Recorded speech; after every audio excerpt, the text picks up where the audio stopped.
इंद्रियाणां मनश्चास्मि भूतानामस्मि चेतना रुद्राणां शंकरश्चास्मि वित्तेषो यक्षरक्षसां वसूनां पावकश्चास्मि मेरुशिखरिणामहम्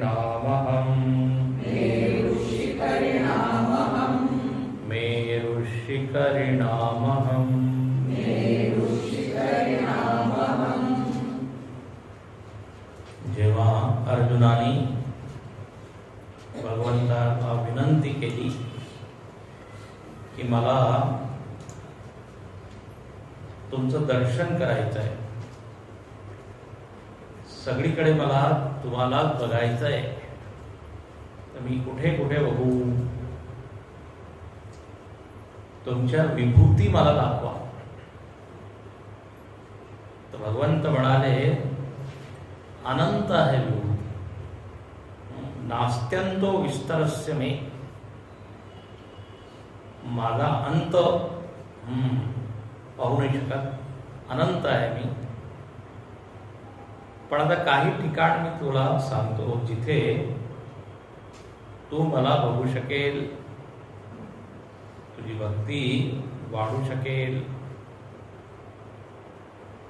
आणि भगवंताने बोलायला सुरुवात केली. आणि तसं तर मी सगळ्यांमध्ये आहे आत्मरूपात,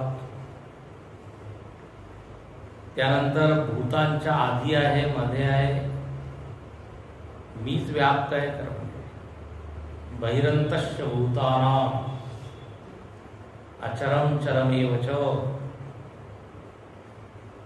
13व्या अध्यायामध्ये भगवंताने सांगितलं यच्च किंचित जगत सर्वं दृश्यते श्रूयते दिवा अंतर्वैश्य तत्सर्वं व्याप्य नारायण स्थितः, असं गीतेमध्ये सांगितलं आहे. गीतेत नाही, नारायण सुक्तात. पण कुठेही सांगा आम्हाला माहित नाही, गीताही माहित नाही आहे, तुम्ही जे म्हणा. आम्ही लोक जेव्हा ते वेदांत कोर्स शिकवतो तेव्हा गंमत करतो. एक श्लोक म्हणतो आणि सांगतो हा श्लोक गीतेचा 15व्या अध्यायातला आहे. आता ज्यांना माहीत असतं ते एकदम हसतात, नाही आता भजगोविंद म्हणत आहे.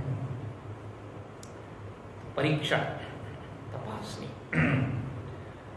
तर नारायण सूक्तामध्ये अंतर्बहिष्ठ तत्सर्व, जिकडे पहा जे काही मी ऐकत आहे नारायणाला ऐकत आहे, जे काही पाहत आहे नारायणाला, असं वर्णन. आता इथे भगवंत म्हणतात का पहा सूर्य दिसतोय का तुला, तर म्हणे हो. त्यामुळे सूर्याच्या रूपात मीच आहे. सूर्यामध्ये तू माझं दर्शन, सूर्यामध्ये तू अल्ट्रा व्हायलेट रेज नको पाहू, नुसते किरण. आणि त्याच्यामध्ये कोणकोणची गॅसेस आहे ना, काय हिलियम, काय हायड्रोजन वगैरे जळत आहे, नुसतं अग्नी अग्नी, तेच नको. माझं तेज आहे, माझ्यामुळे तो सूर्य चमकत आहे. मग म्हणे वायूचे जेवढे प्रकार आहे वायूमध्ये मी आहे, नक्षत्रामध्ये चंद्रमा मी आहे, वेदांमध्ये सामवेद मी आहे, सगळ्या देवतांमध्ये इंद्र मी आहे, आणखीन सगळ्या इंद्रियांमध्ये मी कोण आहे, मन. कालाप्रमाणे मनश्चास्मी. आणखीन आपल्या शरीरामध्ये एक चेतना आहे, बुद्धी वृत्ती चेतना. काल मी सांगितलं होतं, याच्यावर आपण चिंतन केलं होतं. ज्याच्यामुळे आपण जिवंत आहोत, ज्याच्यामुळे आपण झोपेवरून सुद्धा उठतो, ती जी एक चेतना आहे ती मी. मग इथे म्हणतात रुद्रामध्ये मी शंकर आहे. रुद्राणाम शंकरश्चास्मी. आता रुद्रगण आहे ना, रुद्र 11 रुद्र म्हणतात. त्याच्यामध्ये शंकर सगळ्यात मुख्य आहे. आपल्याकडे जे 33 कोटी देवता आहेत त्याच्यामध्ये 11 रुद्र, 12 आदित्य, 8 वसु, प्रजापती आणि इंद्र किंवा 2 अश्विनी कुमार असं म्हणतात. एकूण 33 आहे. त्यामुळे रुद्र शब्दाचा अर्थ काय असतो? 2 अर्थ याचे. म्हणे जो सगळ्यांना रडवतो तो रुद्र. शंकर जो आहे तो काय करतो? जेव्हा प्रलय होतो ना, प्रलय सगळं लीन होतं मग दुःख होतं. ते घर पाडतात ना, ते काय म्हणतात, जेव्हा रोड वायडनिंग करायचं आहे किंवा काही अतिक्रमण, अरे मी इतकं छान घर बनवलं, आता त्याचा संहार होत. सध्या बुलडोझर ऍक्शन सुरू आहे वेगवेगळ्या राज्यांमध्ये.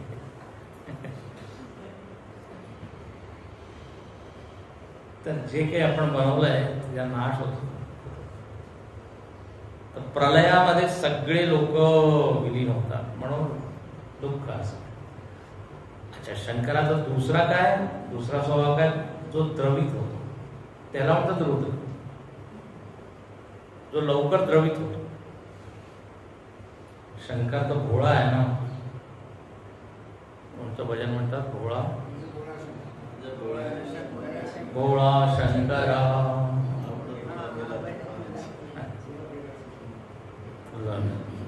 भोलेनाथ, भोले बाबा. आम्ही बालविहारमध्ये एक भजन शिकवतो, भोले बाबा को अनाड़ी मत समजो. जरी तो भोळा आहे तरी तो अनाडी नाहीये. तुम त्रिभुवन गुरुनाथ, तुम्ही त्रिभुवनाचे गुरु आहे. शंकर सगळ्यात मोठा गुरु आहे. सदाशिव समारंभा शंकराचार्य. पण स्वभाव त्याचा कसा आहे? म्हणजे भोळा आहे. थोड्याशा थोडस पाण्याने अभिषेक करा प्रसन्न. बेलाचं पान. त्याचा मंत्र काही विशेष नाहीये. एखादा डावर मंत्र आहे, असं गालच वाजवत आलो. हा बम तर आहे, पण असं एक आणखी मंत्र आहे. तसं ओम नमः शिवाय तसा पण एक तिथे शंकराचे भक्त खेड्यापाड्यात ते असं जाता नसेल तर बोलतात, ऐकलंय. पण एक मंत्र आहे साधा, त्यात काही अक्षर वगैरे काही नाही. आणखी त्याच्यावर जे फुल वाहतात ते कोणते? हिंदीमध्ये त्याला धतुरा म्हणतात. धोत्रा. तर ते कुठेही होतं ते असं. हा म्हणजे स्पेशल. म्हणजे हा एकदम सर्वसामान्यांना उपलब्ध असा हा देव आहे शंकर. शंकर होती शंकर. तर देव म्हणतो मी तोच आहे. या दोघांमध्ये भेद नाहीये. शिव विष्णू, विष्णू शिव. अच्छा, तुम्हाला जर शंकराचा पूर्ण परिचय करून घ्यायचा आहे तर रुद्र वाचा. रुद्र. आता रुद्रामध्ये खरं म्हणजे हेच जे आपण वाचतोय. वृक्षाणाम पतये नमः, स्तेनानाम पतये नमः, नमः हिरण्यबाहवे सेनाम दिशां च पतये नमो नमः, अश्वेभ्यो हरिकेशेभ्यो पतीनाम. सगळीकडे जिकडे पाहा तिकडे तूच आहे, तूच आहे, तूच आहे. नमः नमः नमः नमः. व्यापक. तर म्हणे मी रुद्र आहे. त्यानंतर वित्तेशो यक्ष रक्षसाम. पुढची विभूती काय? तर म्हणे मी कुबेर आहे. कुबेर. यक्ष आणि राक्षसांमध्ये जो मुख्य आहे तो आहे कुबेर. आता यक्ष आणि रक्ष हे जाती आहे, जाती. मनुष्य नाही आहे, हे मनुष्यापासून उच्च आहे यक्ष रक्ष. आणि याच्यामध्ये वित्तेश म्हणजे कुबेर. काल मी तुम्हाला सांगितलं कोषाध्यक्ष आहे कुबेर. हा कुबेर रावणाचा भाऊ आहे. रावणाची जे वडील आहे विश्रवा मुनी, आणि त्यांच्या 2 पत्नी आहेत, कैकसी, कैकसी आणखीन अच्छा. तर कैकसी पासून रावण झाला, आणि ती राक्षस कुळाची. आणि दुसरा जो आहे त्याच्यापासून हा कुबेर झाला, आणि त्याला म्हणतात यक्ष. रावणाचा जो मामा आहे तो आहे माल्यवंत, माल्यवंत. आणि आधी लंकेवर या यक्षांचंच राज्य होतं, यक्ष कुबेर. पण ही जी कैकसी होती ही राक्षस कुळातली होती. हा माल्यवंत तिचा भाऊ, यांची इच्छा होती की रावणाकडे हे राज्य आलं पाहिजे सगळं लंकेत. त्यामुळे रावणाने ते सगळं हडपून घेतलं त्या कुबेराकडे. कुबेराकडे विमान सुद्धा होतं, पुष्पक विमान. तर आता रावणाने त्या लंकेवर विजय मिळवला. कुबेर म्हणाला ठीक आहे, आता तुम्ही त्या माझं विमान मला घेऊन जाऊ द्या. रावण म्हणतो नाही, आता इथे सगळं एअरपोर्ट वगैरे आहे व्यवस्थित सगळं, आता हे विमान, आता मी इथे समुद्रामध्ये आहे, लंका म्हणजे समुद्रामध्ये, म्हणजे माझ्याकडे नाव वगैरे नाही येत, आता मी विमानानेच आहे. म्हणजे विमान त्यांनी दिलं नाही. रावणाचा जरा गुंड स्वभाव आहे. पण रावणाकडे विश्रवा मुनीकडून ब्राह्मणाचे गुण आले, कैकसीकडून राक्षसी. तर त्या कुबेराला पळवून लावलं त्यांनी, आणि म्हणे तुम्ही तिकडे जा अलकापुरी मध्ये. अलकापुरी कुबेर, त्या कुबेराकडे भरपूर पैसा आहे, त्याला अभिमान आहे माझ्यासारखा श्रीमंत कोणी, मी कोणालाही खाऊ घालू शकतो. गणपती गेला तिथे, गोष्ट माहिती झाली. गणपतीने विचार केला तर अभिमान दूर केला पाहिजे. गणपतीचं स्वागत केलं, म्हणे हा काय खायचंय खा. आता जे होतं ते खायला लागलं. सगळं अन्न संपलं, आता जेवढे भांडी होते ते खायला लागलं.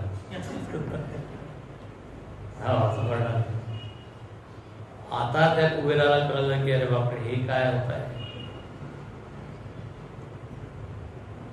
गणपती म्हणाला अजून मला भूक आहे, अजून. असं म्हणतात शेवटी ते पार्वती आली वाटतं, तिने दही भात दिला, काहीतरी दिला, आणि मग शांत झाला. तर गणपतीने त्याला समजवलं की जास्त अभिमान करू. प्रेमाने पार्वतीने दिलं तर त्याचं काय भूक शांत. मी प्रेम भाव त्याच्या अधीन आहे, अशी एक गोष्ट आहे. या कुबेराचं जे विमान आहे, पुष्पक विमान, हेच घेऊन भगवंत लंकेमधून अयोध्येत. अच्छा, त्यांच्याबरोबर विभीषण सुद्धा आला होता. आता विभीषणाला वाटलं की आता हे विमान तर आपलं होईल. पण भगवंत काय म्हणाले विभीषणाला, हे विमान तू परत कुठे त्याला दे, मला कुबेराला, कारण त्याचंच आहे. भगवंत ठेवू शकत होते, पण म्हणे नाही, ज्याची जो मालक आहे. रावणाने तर बळजबरीने हिसकावून घेतलं. तर भगवंत म्हणत आहे की त्या कुबेराच्या रूपात मीच आहे,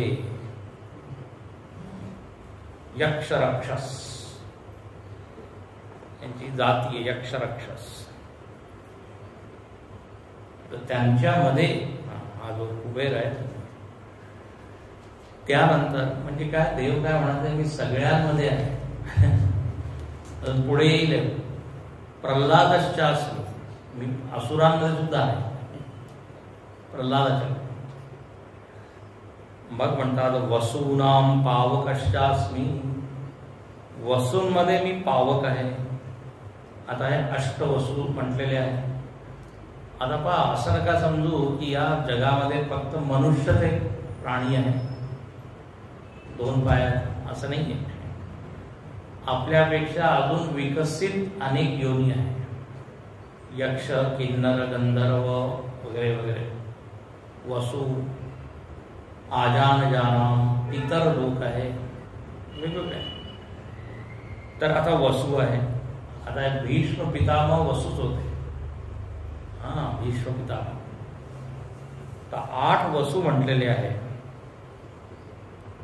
आप, ध्रुव, सोम असे नाव आहे. अनिल, अनल, प्रत्युष, प्रभास असे सगळे नावं दिलेले. तर या 8 वसूंमध्ये एक आहे पावक. पावक म्हणजे अग्नी. त्यामुळे अग्नी मी आहे. आता बा, अग्नीला तर आपण देव मानतोच.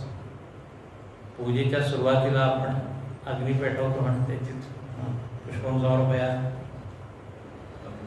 अग्नी मिळे पुरोहित. वेदाचा पहिला शब्दच अग्नी आहे. आणि अग्नीला देवतांचं मुख म्हटलेलं आहे. जे काही आपण स्वाहा स्वाहा अर्पित करतो पुढे अग्नीमध्ये, पण अग्नी सगळ्यांना देतो. अग्नी म्हणजे कोरियर मॅन आहे, सांगितलं होतं मागे. इंद्राय स्वाहा असं म्हणून अग्नीला देतो. बरोबर तो इंद्राला देतो. विष्णवे स्वाहा, विष्णू. अग्नी म्हणजे काय, अग्रे अग्रे नाही, ते वर वर वर वर जातो. वर जातो तर आम्हाला अग्नी. आणि त्याच्यावर तेज आहे म्हणून त्याला कोणी जास्त काय म्हणतात, छेड नाही ना, त्रास देऊ शकतो. तेज त्याला. अग्नी वसूनाम. आणि अग्नीशिवाय तर कोणतंच कर्मकांड होत नाही. आहवनीय अग्नी, गार्हपत्य अग्नी. अग्नीचे भेद असतात. त्या कुंडामध्ये त्या अग्नीचं स्थापन होतं. अरणी मंथन करून अग्नी पेटवली जाते. तर अग्नी काय आहे, माझी मेरू शिखरिणाम. अनेक शिखर आहे. शिखर म्हणजे पर्वत. त्या पर्वतांमध्ये एक मेरू पर्वत आहे. आणि तो मेरू पर्वत मी आहे. आता हे पाहावं लागेल. या जगामध्ये आहे ब्रह्मांडात. कोणत्या दिशेमध्ये हे माहित नाही मला. हे दिलं असेल गुरुदेवांनी. मी काल सांगितलं ना तुम्हाला, हे सगळं पुराण पाहावे लागतील तेव्हा हे सगळे तुम्हाला कळले. एक सुमेरू पर्वत आहे, मेरू पर्वत आहे. तर त्यानंतर ते म्हणतात एक पौराणिक पर्वत जो पुरातन हिंदू भूगोलशास्त्रानुसार विश्वाचा मध्यबिंदू आहे असं म्हणतात. अशी समजूत आहे तो मेरू आहे. म्हणून आपण त्या माळेमध्ये सुद्धा मेरू म्हणून त्याच्यामध्ये त्याच्या शिखरावर दिव्य लोक राहतात. आणि त्याच्या तळाशी ज्याचे हे जग बनलेले आहे असे 7 द्वीप विखुरलेली आहे. म्हणून आपण जम्बूद्वीप म्हणतो. त्या पायामध्ये जे आहे त्यातील जम्बूद्वीप हा मध्यबिंदू आहे. त्याच्यात गुरुदेवांनी छान दिला सगळं. मेरू पर्वताची उंची 7 ते 8,000 मैल आहे. 7 ते 8,000 मैल. एका मैलामध्ये किती किलोमीटर? दीड पण 8 16 18 किलोमीटर. आणखीन त्याच्या शिखरापासून गंगा सर्व दिशाने वाहत आहे. या विधानाने अनेकांचा असा समज करून दिला आहे की तो हिमालय असावा. पण हिमालय पुढे वेगळा दिला आहे, जो अर्थातच फारसा असमाधानकारक नाही. पंढरपूरलाच कोणी एक पर्वत आहे, कुठे आहे एक्झॅक्ट पाव आहे. गुगल तुम्हाला सांगेल. मेरू पर्वत. त्यानंतर इथे म्हणतात मी कोण आहे तर पुरोधसां च मुख्यं मां विद्धि पार्थ बृहस्पतिं सेनानीनामहं स्कन्दः सरसामस्मि सागरः पुरोधसां च मुख्यं मां विद्धि पार्थ बृहस्पतिं सेनानीनामहं स्कन्दः सरसामस्मि सागरः. पुरोधसांमध्ये मी बृहस्पती आहे. पुरोधस म्हणजे पुरोहित, गुरुजी लोक, भटजी, पंडितजी जे काय करतात पूजा कर्मकांड. तर पुरोहित शब्दाचा अर्थ छान असतो. पुराहितम वक्ती इति पुरोहित, जो आधीच तुम्हाला सांगतो तुमचं हित कशामध्ये आहे ना. गुरुजी लोक सांगतात या दिवशी जर तुम्ही हा यज्ञ हवन केला तर फायदा आहे, हा याग केला, लग्नाचं मुहूर्त, मुंजीचं मुहूर्त, तर आधी ते हित सांगतात, कल्याण पुरोहित. तर आता अनेक पुरोहित आहे, त्यांच्यामध्ये जो राज पुरोहित आहे तो मी आहे.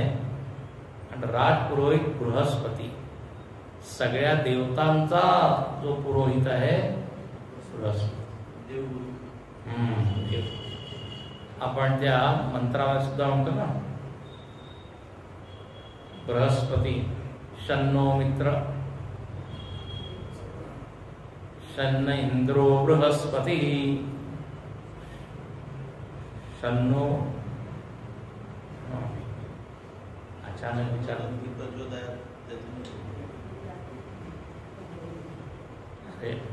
शन्नो मित्र शंवरुण शन्नो भवत्यर्यमा शन्न इंद्रो बृहस्पति शन्नो विष्णुरुक्रमः नमो ब्रह्मणे नमस्ते वायो. आहे ना, असं पूर्ण आहे. तर त्याच्यामध्ये बृहस्पतीचं नाव आहे.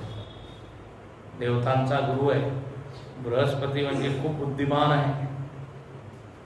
बृहस्पतीचा शिष्य आहे उद्धव, कृष्णाचा जो मित्र आहे ना उद्धव, आणि त्याचे गुरु कोण आहे बृहस्पती, असं येतं भागवतामध्ये वर्णन. तर असे हे गुरु. आता राजा लोकांचे गुरु होते की नाही, वसिष्ठ, सगळ्या राजांच्या त्या सभेमध्ये, राजसभेमध्ये राजगुरु, आणि त्याचा मान खूप, म्हणजे राजा त्याच्या चरणी बसतो. राजगुरु. असुर लोकांचा सुद्धा पुरोहित आहे शुक्राचार्य. तर इथे म्हणतात की बृहस्पती मी आहे. मग सेनानीनामहं स्कंदः. सेनानी जे लोक आहे, सैनिक लोक, सेनापती, सेनापती, सेनांचा जो नायक आहे, असे जे सेना नायक आहेत त्यामध्ये मी कोण आहे, स्कंद. स्कंद म्हणजे कार्तिकेय भगवान. कार्तिकेय गणपतीचा भाऊ. हा कार्तिकेय ज्यांनी तारकासुराचा वध केला, फार मोठी गोष्ट आहे ती. कार्तिकेय शंकर तर समाधीमध्ये बसला होता, तिकडे तारकासुराने खूप अत्याचार तो करायचा, आणि त्याला असा वर मिळाला होता की शंकराच्या मुलाच्या हातानेच त्याचं मरण. आता सगळे देवता परेशान की हा शंकर तर आता समाधीमध्ये केव्हा येतो, जोपर्यंत त्याचं लग्न होत नाही तोपर्यंत मुलगा नाही. तर ती समाधी भंग करण्यासाठी कामदेवाला पाठवलं. कामदेवाने आपलं सगळं प्रभाव प्रसार, वसंत ऋतूचा निर्माण, सगळ्या अप्सरा तिथे नाचू लागल्या, रुण झुन थाया तई तई ता, गंधर्व नाचू लागले. पण शंकर आपला बसलाय, काही फरक. मग कामदेवाला राग आला आणि त्यांनी त्या आंब्याच्या झाडावर बसून बाण मारला. शंकराने तिसरा नेत्र उघडला. गोष्ट सगळ्यात काम भस्म झाला. तिची बायको शरण आली, ती म्हणे माझ्या नवऱ्याला तुम्ही मारला, आता मी कसं झाली. आता शंकर भोळा आहे, तो लगेच संतुष्ट होतो. तो म्हणे आता तुझा हा जो कामदेव हे सगळ्यांमध्ये व्याप्त होऊन जाईल असं मी बरं. आणि त्याचं नाव होईल अनंग, म्हणजे एक अंग नाही राहणार, अनंग. तर सगळ्यांमध्ये, सगळ्या प्राण्यांमध्ये कामवृत्तीच्या रूपात. आणखीन कृष्णाचं मुलगा प्रद्युम्न त्याच्या रूपात मी. तर कामदेवाला जेव्हा भस्म केलं, शंकराची समाधी भंग झाली. सगळे देवता लोक वाटच पाहत, जशी समाधी भंग झाली सगळे एकदम आले आणि एकदम स्तुती करू लागले. ओम नमः शिवाय, नमस्ते अस्तु भगवान त्र्यंबकं यजामहे. म्हणे काय काय एकदम सगळे स्तुती का करतात. प्रभू रामचंद्र तिथे आले. राम म्हणाले की आता तुम्ही समाधीमधून उठला, आता आधी लग्न करून घ्या, मग परत असं. रामाने लग्नासाठी प्रेरित केलं. राम प्रेरित लग्न आहे, काम प्रेरित लग्न नाहीये शंकराचं. आणि मग ते लग्न झालंय. म्हणे पण बायको कोण होईल. तर म्हणे ऑलरेडी सगळं आहे. पार्वतीने तपस्या केलेली आहे. ती सती होती आधीच्या जन्मात, तिने तपश्चर्या करून पार्वतीच्या रूपात जन्म घेतला. तर असं समष्टी योजना आहे म्हणतात, समष्टी. त्याप्रमाणे ते लग्न झालं. तारकासुरासाठी कार्तिकेयाचा जन्म झाला. कार्तिकेय कोण आहे. षडानन याचे काय 6 मुख आहे.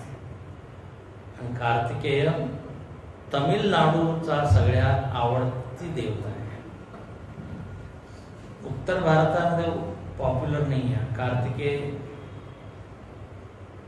त्याचे अनेक नाव आहे. मुरुगन, त्याला मुर्गा म्हणतात है ना. सुब्रमण्यम सुब्रमणाथ, क्या षणमुखनाथा सुब्रमण्यम, हम लोग भजन गाते हैं सुब्रमण्यम. असं काय त्याचं वाहन काय. मोर पीस है. यहाँ पे है क्या मंदिर है. हाँ राम मंदिर आहे. तर जसं तिकडे केरळामध्ये अय्यप्पा, तमिळनाडूमध्ये सुब्रमण्य, कार्तिकेय, षडानन गजानन. दोघांची ती स्पर्धा झाली माहिती आहे. तर भगवंत म्हणत आहे की मी कोण आहे. स्कंद आहे ना. छान छान गोष्टी मी सांगितलं होतं पूर्ण अध्यायामध्ये. याच्या गोष्टी कार्तिकेयाच्या रूपात. सेनानी म्हणजे काय. सेनाम नयती इति सेनानी. नी म्हणजे नयन, घेऊन जाणे. तर सेना नायक, जो सेनेच्या पुढे आहे, नायक आहे, त्याला म्हणतात सेनानी. तर म्हणे सेनाध्यक्ष मी आहे. त्यानंतर सरसामस्मी सागर, म्हणे मी सरोवरांमध्ये मी कोण आहे. तर म्हणे मी सागर आहे, समुद्र. सरोवर, सरोवर म्हणजे काय. तलाव आपण म्हणतो, तळ म्हणतो. सगळ्यात मोठं तळ काय. समुद्र. नदी आणखी सरोवरामध्ये काय फरक आहे. एक वाहणारा वाहणारं पाणी नदी, स्थिर पाणी सरोवर. पाण्याचेच पहा किती किती नाव आहे. वरून जेव्हा पाणी खाली पडतं धबधबा, खालून वर जातं तेव्हा फौवारा, कारंजा. वरून खाली खालून. ते जेव्हा भगवंताचा अभिषेक करू पण घेतो तर काय तीर्थ. पाण्याचेच पहा किती किती नाव. तर समुद्र मी आहे,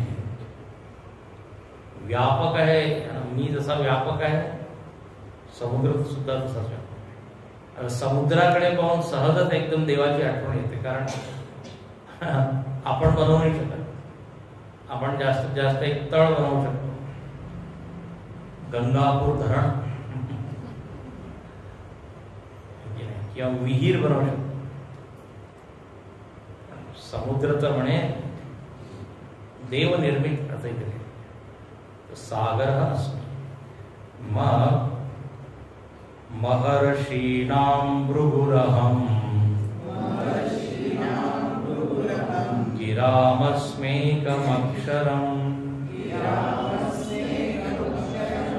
यज्ञानां जपयज्ञोऽस्मि स्थावराणां हिमालयः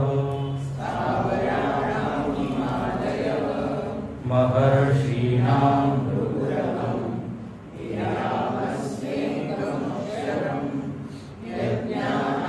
जपयज्ञोऽस्मि हिमालयः. आता बस भगवंत चर अचर सगळ्यांमध्ये आपली उपस्थिती सांगत आहे. समुद्र झाला, पर्वत झाला, ऋषी मुनी, यक्ष राक्षस, देवता, आधिदैविक, आधिभौतिक, आध्यात्मिक. आता इथे म्हणतात की मी महर्षींमध्ये भृगू आहे. आता अनेक प्रकारचे ऋषी आहे महर्षी, त्यामध्ये भृगू. आता भृगूची गोष्ट तुम्हाला माहित असेल काय? भृगूची गोष्ट माहिती की पाय मारला, लात मारली भृगूने विष्णू. परीक्षा करायला तो गेला भृगू की सगळ्यात मोठा देव कोण आहे? ब्रह्मा विष्णू महेश. तो विष्णूकडे जेव्हा गेला एकदम त्यांनी काय लात मारली. तर विष्णू बाबा नाराज झाले नाही, म्हणजे तुमच्या पायाला काही लागलं तर नाही, कारण माझं हृदय फार कठोर आहे. तर भृगू म्हणाला, बा तुम्ही परीक्षेत पास झाला, तुम्ही श्रेष्ठ आहात. तर असा हा भृगू. पण काय झालं माहिती आहे की लक्ष्मी त्या हृदयावर होती. तिला फार राग आला, तिला पळावं लागलं तिथून.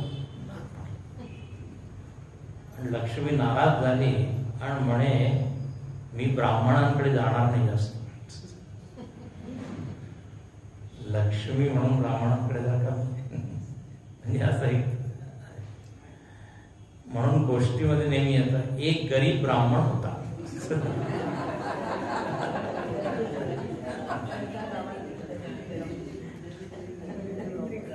थोडस लक्ष्मी, पण त्याच्याकडे बुद्धी आहे बरं का, भक्ती आहे, बुद्धी आहे, पण पैशाच्या बाबतीत थोडस.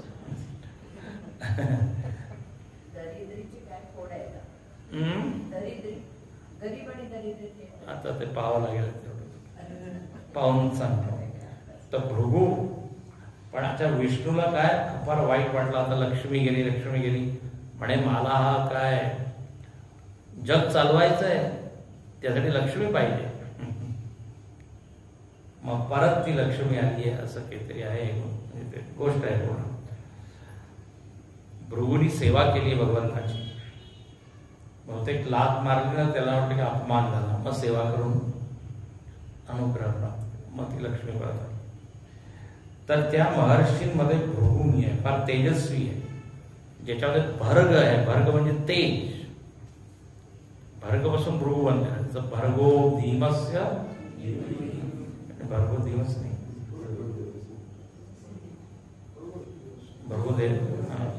भर्गो देवस्य धीम.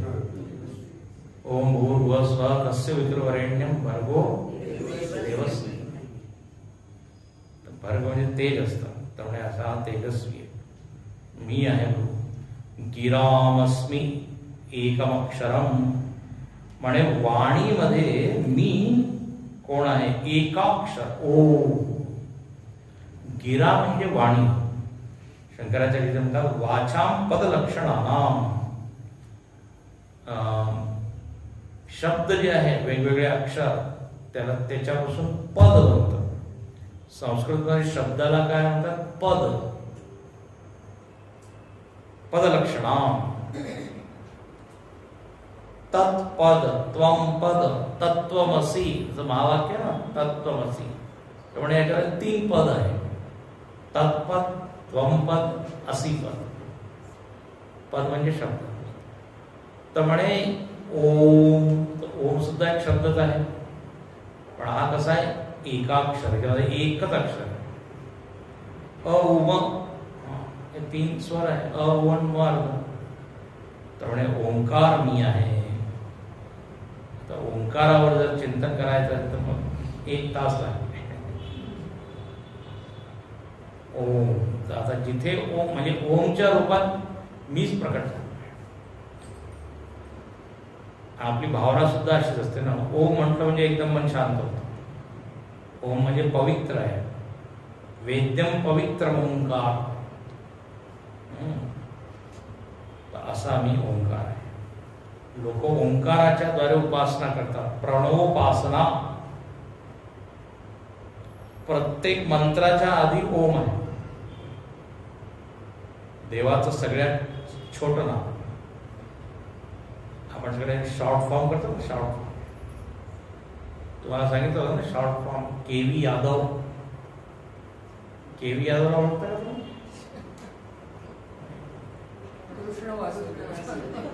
कृष्ण वसुदेव यादव. हो, एकदम तुम्ही गुगली टाकली. RD रघुवंशी.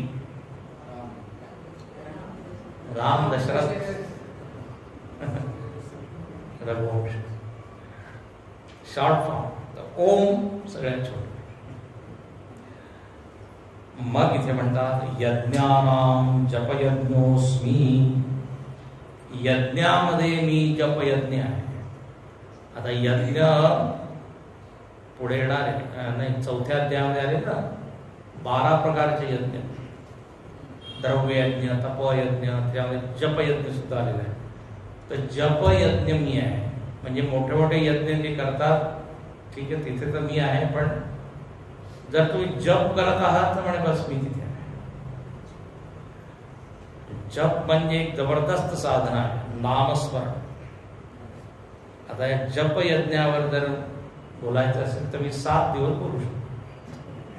एवढ्या याच्यामध्ये आहे एक शब्द. तुम्ही कुठून बोला? मी रामायणाच्या आधारे बोलतो. नाम महिमा एवढी त्याच्यामध्ये सांगितलेली आहे. मागच्या वेळेला आपण शिबिर घेतलं होतं इथे नाम महिमेचं. नामाचा महिमा स्वतः राम सुद्धा जाणत. राम न सकै नाम गुण गाव. जपाचं एवढं महत्व आहे. असं म्हटलेलं आहे रामायणामध्ये, तुम्ही सगुण देवाची उपासना करा किंवा निर्गुण, दोघांची प्राप्ती या नामाने होते. चतुर दुभाषिया, दोघांची भाषा जाणतो. आणि नामाला त्यांनी सिद्ध केलंय तुळशीदासांनी की सगुण ब्रह्म निर्गुण ब्रह्म दोघांपेक्षा उच्च आहे. हे दोन्ही नामाच्या अधीन आहे.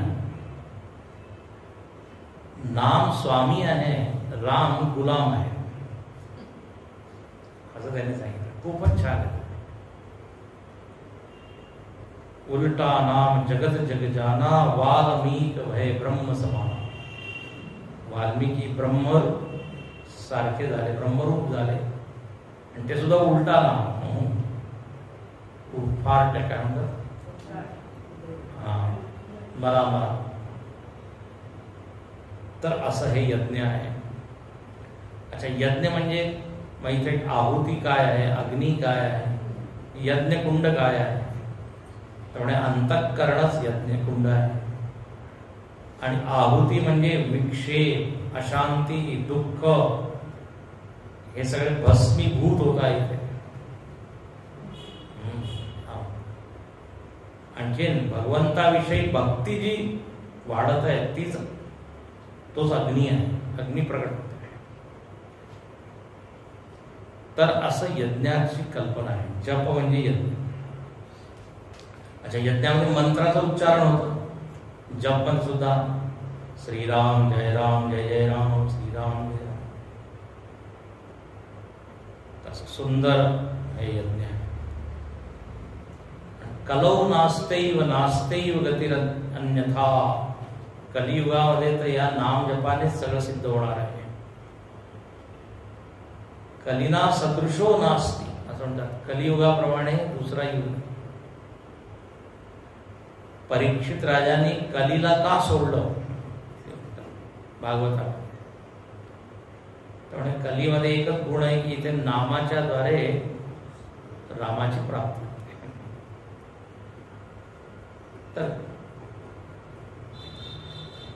कलियुग केवळ नाम आधारा असं म्हणतात. तर भगवंत म्हणतात जिथे नाम आहे तिथे मी आहे.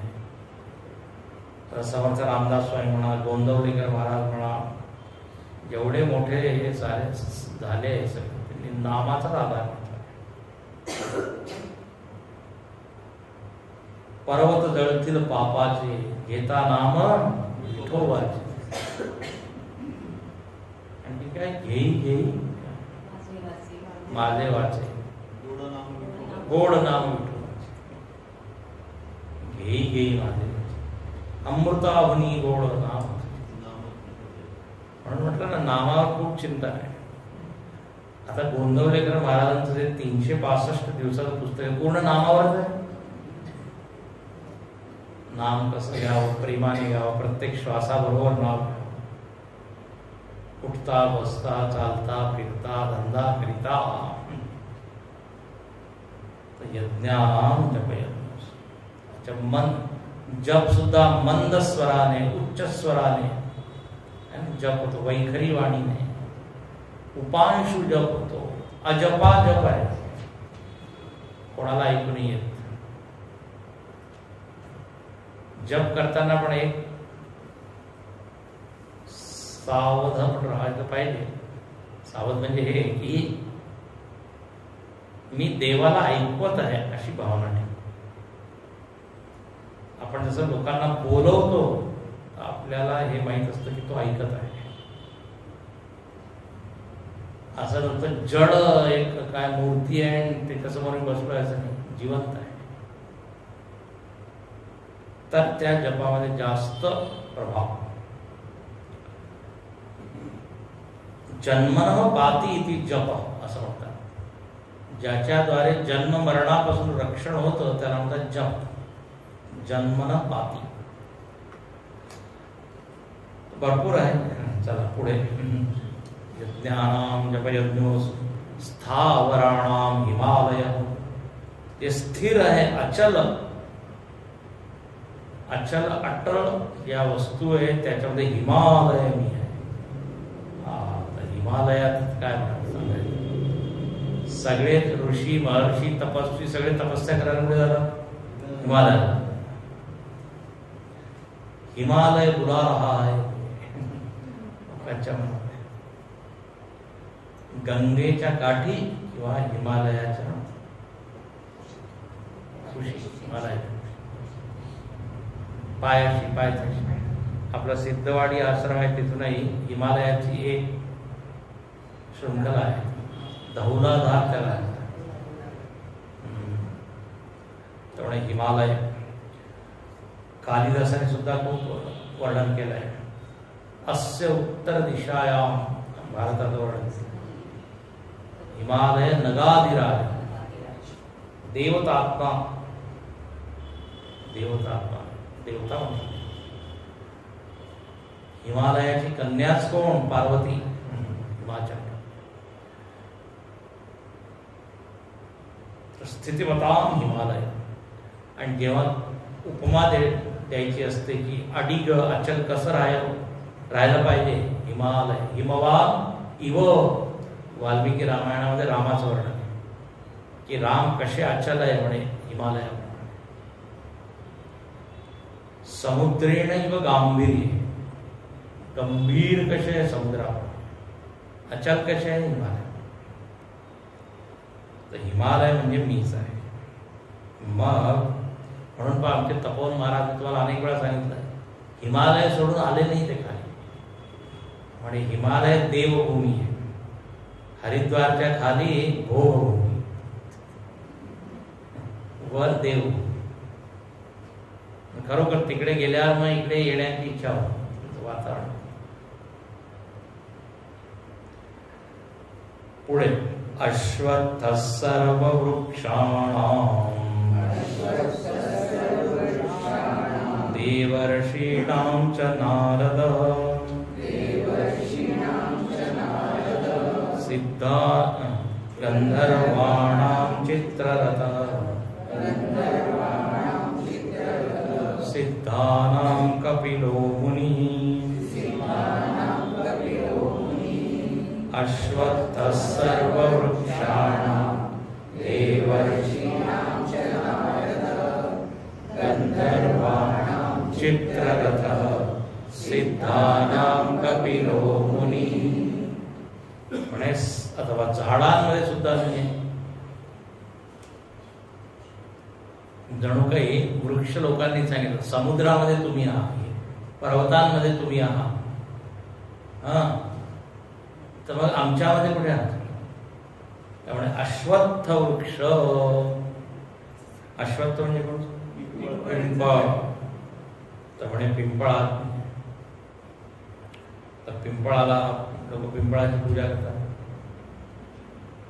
पिंपळाला दोरे मारतात. सॉरी, वडाला. पिंपळाला नाही, वडाला. वटपौर्णिमा. पिंपळाची काय नसते पूजा. पूजा नाही करत. हा काहीतरी आहे मला तोडत. आपल्या इथे आहे, आश्रमात आहे. शनिवारी दिवा लावतात. असं म्हणतात पिंपळाचे पानं फार चंचल असतात.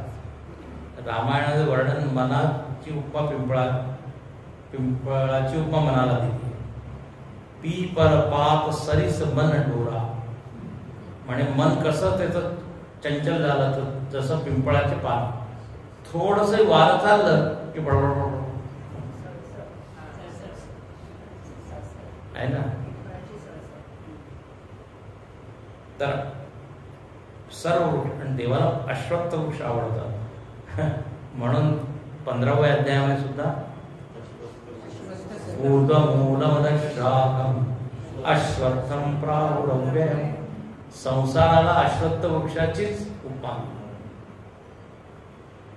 अच्छा, अश्वत्थ शब्दाचा अर्थ काय?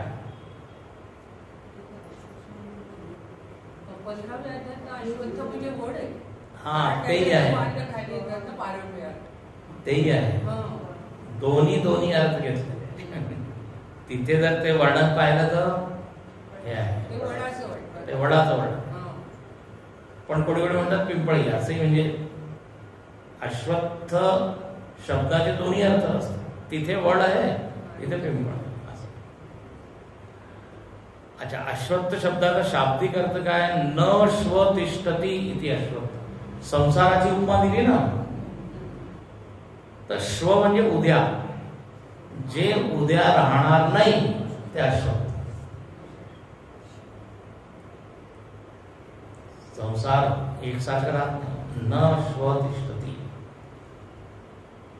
अच्छा, गंमत अशी आहे ते सारखं बदलत आहे, पण असं एकदम नष्ट नाही होत ना. असं वाटतं आपण त्याच जगामध्ये परत उठत आहोत, परत सगळं काम करत आहोत ज्याच्यामध्ये काल मी केलं. तर असं वाटतं की जग कसं स्थिर आहे. म्हणून एक दुसरी उपमा दिली. अश्ववत तिष्ठती इति अश्वत्थ. घोड्याप्रमाणे जो स्थिर आहे. घोडा आपण बाहेर आलो उभा राहतो. 3 पायावरचा 1 पाय. घोडा झोपत नाही कधी. आडवा झाला म्हणजे आता तर शेवटचं क्षण. त्यामुळे संसार सुद्धा असं स्थिर आहे.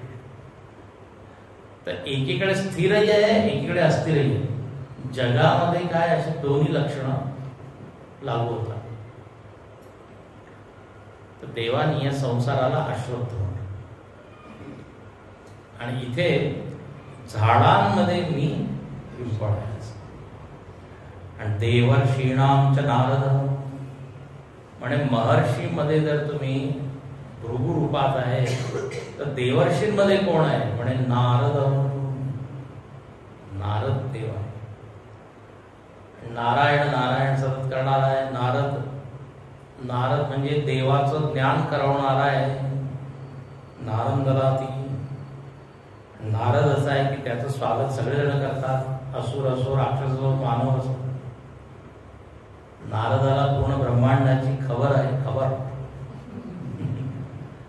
कुठे काय होणार आहे, कुठे म्हणून सगळे लोक त्याचं स्वागत करतात. मीडिया त्याचं खूप स्वागत करतात. मीडिया लोकांबरोबर लोक जास्त भांडण घाबरतात. पत्रकार नारद पुरस्कार. पहिला पत्रकार नारद.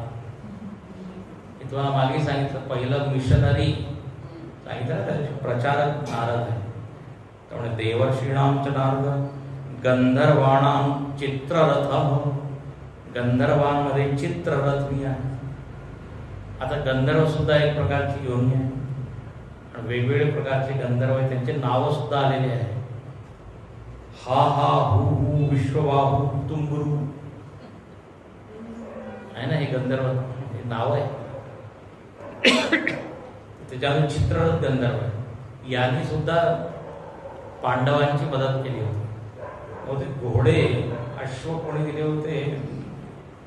गंधर्वाने दिले होते. मला असं थोडं आठवत आहे. पाहू मी उद्या सांगतो. तर चित्ररथ गंधर्वांचा जो राजा चित्ररथ तो.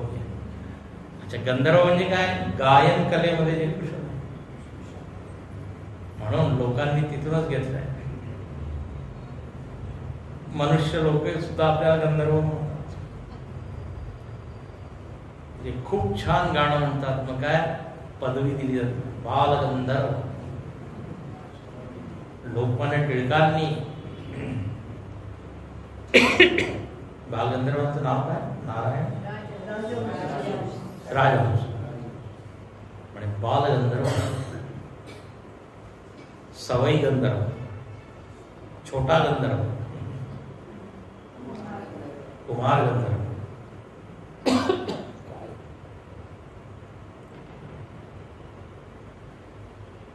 तर गंधर्वाणां चित्ररथ. शेवटी सिद्धानां कपिलो मुनी. सगळ्या सिद्ध लोकांमध्ये मी आहे कपिल. कपिल सुद्धा भगवंताचा अवतार आहे, ज्ञानावतार. आणि हा कपिल कसा आहे? जन्मापासूनच सिद्ध आहे. म्हणून कपिलानी देवहूतीला काय ज्ञानाचा उपदेश. देवहूती माता आहे, शिष्य आहे, कपिल गुरु ज्ञानावतार.